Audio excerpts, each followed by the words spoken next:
Hey guys, it's Dan, your host, your Dan's Reviews, and today I'm back for another Walking Dead Q&A video for today. This one's going to be doing the Walking Dead Q&A number 7 leading up to Season 10C of The Walking Dead. Also want to start off with the topic, what is the biggest flaw for The Walking Dead Season 10?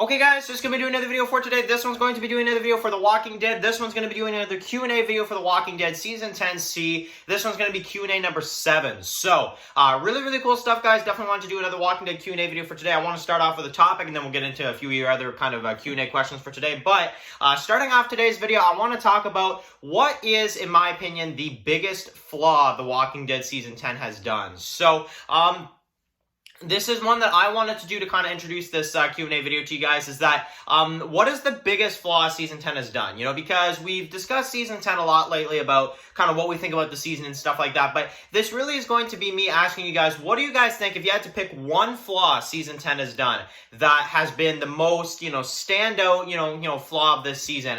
What would it be? Because, I definitely, I want to kind of address this one because, Season 10 has gotten a good reaction, I think, out of people. Season 10 has been a good season, I think. But, it definitely has had some flaws, I think, for the series. So, this is mine. I definitely want to hear from you guys in the comment section below. But my biggest flaw was Season 10. And we've had a few. We've had We Are the End of the World. We've had a few things like, this and that. But as, for me personally, as a longtime Michonne fan, I just can't not give it to her exit. I think Michonne's exit it's laughable, to be honest. It is kind of laughable, to be honest. I discussed this a few times, actually, on one of Brian's streams as well, too, is that it's just such a weird exit. It's just such a weird exit for that character. And I think that Season 10 as a whole, the main flaw that stands out of that season would have to be Michonne's last episode, which is weird because it's like, I do like the concept of her going to look for Rick, but the Virgil stuff, the hallucinations, the way they did that, cheaply made, not good in my personal opinion, and kind of just no point to it, to be honest. So, and specifically because Michonne is my favorite female character in the show, that really offended me when it comes to the exit for her character. It really offended me as a big time Michonne fan. So that is my biggest flaw with Season 10. So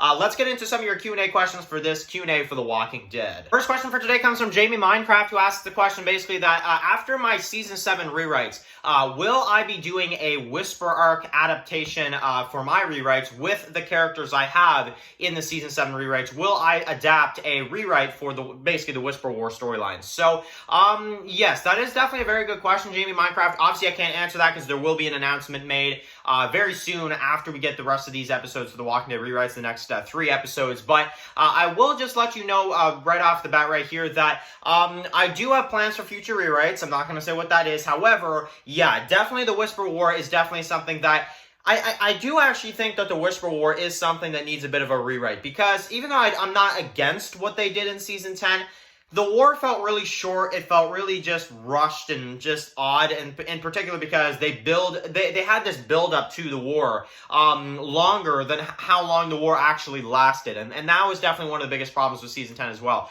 There's another flaw with Season 10 right there, But yes, definitely. I mean, imagine, honestly, imagine some of these characters in the Whisper War, because in the TV show version, we really didn't have that many characters in the Whisper War because unfortunately actors leaving, or them just, deciding to bring some characters over to Fear because, that's a smart idea. So, yeah, definitely. I definitely think that, it's definitely something I'm going to definitely consider, because the Whisper War is something I feel like, we need to kind of fix, and we need to kind of add some things in there. And also because I think there is a better way that they could have done it, and I think that is more like the comic. However, there are some things I just think they simply should have added in the TV show, not from the comics, that I think would have been really cool to see. And obviously, if you guys want to see a rewrite on that, definitely I think that would be very interesting. So yeah, thank you very much for the comment, Jamie. Next one comes from Epic Zombie Killer, who says, basically, which one do I like more, GTA or Red Dead Redemption? So, definitely a very good question for Epic Zombie Killer, and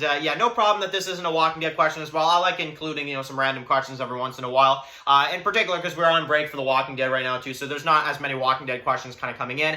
But what do I like more, GTA or Red Dead? I'm a GTA fan, honestly. I love Red Dead, I really do, but I love GTA. GTA is one of my favorite games to kind of go to when it comes to, you know, if I had to pick one, I would say GTA, honestly, and, you know, I don't know, something about GTA for me is just more familiar to me for some reason. I don't know what it is. GTA, I've just, I guess, been more invested in and I've played for longer and stuff than Red Dead, but nothing against Red Dead, because I think Red Dead is another amazing game.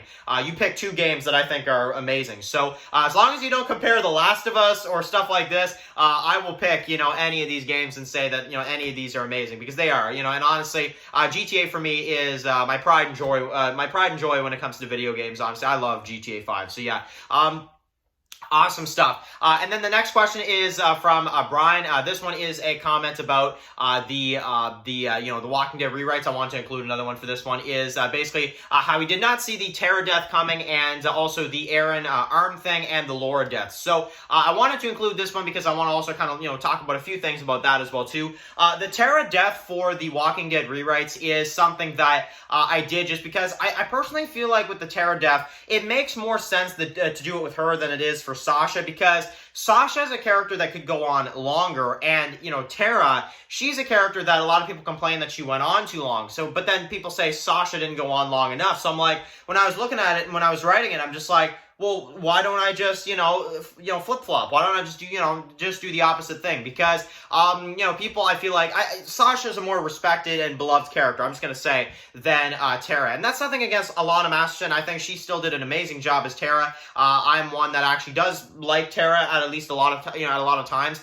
I don't have as many problems with her as a lot of other people do, but I just think Tara's death made sense for the story. And then Aaron's arm, that is one that was actually a last-minute decision that I did, because I wrote all of the second half of season 7, and then when I was done writing it, I actually added that into episode 12, because I'm like, you know what? I actually think that might actually make a little bit more of an impact if, you know, Aaron loses his arm here, because I do like the log thing they did in season 9. I thought it came out of nowhere, and it was pretty impactful, but to see it happen there, it's just such a big, like, oh my goodness, like, what's going on? Tara's a walker, oh, she bit Aaron, like, what? Negan's attacking. Like, it's just this overload of, like, you know, craziness, you know, and that's what it felt like in the comic too, so I wanted to adapt that as well as I could. And then the Laura death. The Laura death is something that I wanted to do just because I think the Saviors deserve a few casualties on their side. Yes, they have had a lot, definitely, but I feel like Laura just makes sense, and in particular because I feel like her character doesn't really do that much in season 9 and 10, and I feel like I'm like, you know what, you know, have Laura die on the Saviors side in the war. Honestly, it wouldn't make much of a difference, because in season 9 and 10, she doesn't really, she doesn't do all that much for me as a character. So yeah, but yeah, definitely, those were some decisions right there that were definitely big for that episode last weekend for episode 12. So yeah, and then the last one is from Zombie Chick, who definitely, I also want to say, thank you very much for, you know, supporting all the videos. I've seen you on some of my videos recently, and guys, she has some Walking Dead videos as well too, so definitely go ahead and check out her channel. I will definitely, you know, kind of give her a bit of a shout out in this one as well. And she says that she likes the Dan's Reviews sign. So,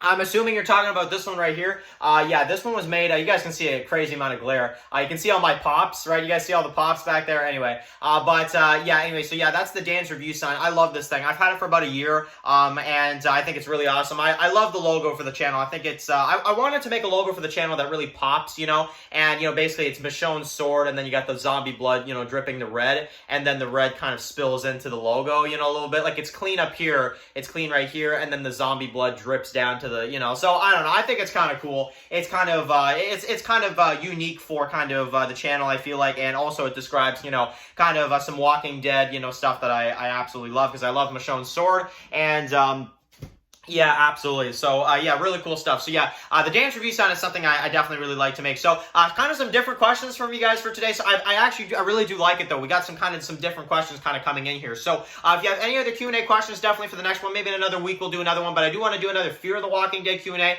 I think you guys probably realize that I'm kind of taking some turns. Like, I do one Walking Dead Q&A, one Q&A for Fear, and I kind of, you know, I go back and forth just to kind of, equally, because I kind of feel like right now they both kind of deserve some kind of spotlight time, honestly. So that's where I'm at least. If Fear keeps up the content and the quality it has right now, then yeah, I think we're going to definitely have to balance out the Fear and the Walking Dead Q&As. And no, I'm not doing World Beyond Q&As. I'm taking a break from World Beyond, as much as I love the finale, I'm taking a break from it, So anyway, guys, thank you guys so much for watching this video. Write your comments in the comment section below. If you guys are new here, click the subscribe button so you don't miss out on my Walking Dead videos. Follow the guys Walking Reviews on Instagram, guys. And of course, I'll see you guys really soon for another Walking Dead video. Enjoy the rest of your day, guys, and peace out.